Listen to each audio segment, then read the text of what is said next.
What was the goal? Just linger on that. What was the goal for the interview? Like, how were you thinking about it? What would success be like in your head leading into it? To bring more information. Just information. To the public. Yeah, that's it.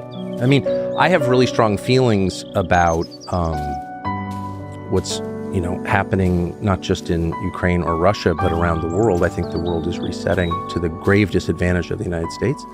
I don't think most Americans are aware of that at all. And so that's my view, and I've stated it many times. Because it's sincere. But my goal was to have more information brought to the West so people could make their own decisions about whether this is a good idea. I mean, I guess I reject the whole premise of the war in Ukraine from the American perspective, which is, a tiny group of dumb people in Washington has decided to do this for reasons they won't really explain, and you don't have a role in it at all as an American citizen, as the person who's paying for it, whose children might be drafted to fight it, to shut up and obey. I just reject that completely. I guess I'm a child of a different era. I'm a child of participatory democracy to some extent, where your opinion as a citizen is not irrelevant. And so I'm just, and I guess the level of lying about it was starting to drive me crazy. And I've said, and I will say again, I am not an expert on the region, or really any region other than, say, Western Maine. I just don't, I'm not Russian. And, but it was obvious to me that we were being lied to in ways that were just, it was crazy, the scale of the lies. And I'll give you one example. The idea that Ukraine would inevitably win this war. Now, victory was never, as it never is, defined precisely. Nothing is ever defined precisely, which is always a tell that there's deception at the heart of the claim. But Ukraine's on the verge of winning. Well, I don't know. I mean, I'm hardly a tactician or a military expert.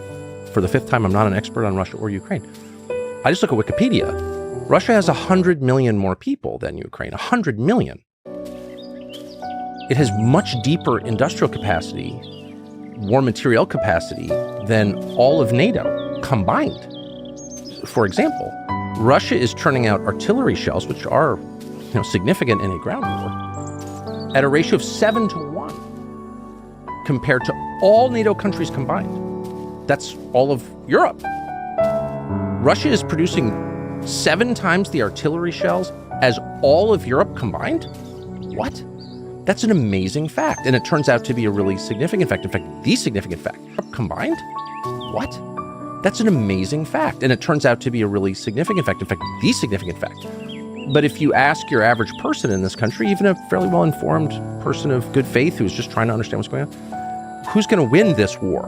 Well, Ukraine's going to win. They're on the right side.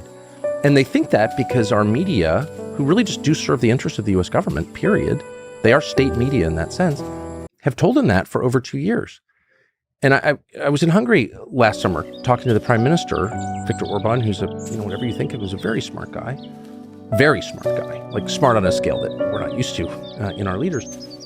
And I said to him off camera, so is Ukraine going to win? And he looked at me like I was deranged, like I was congenitally,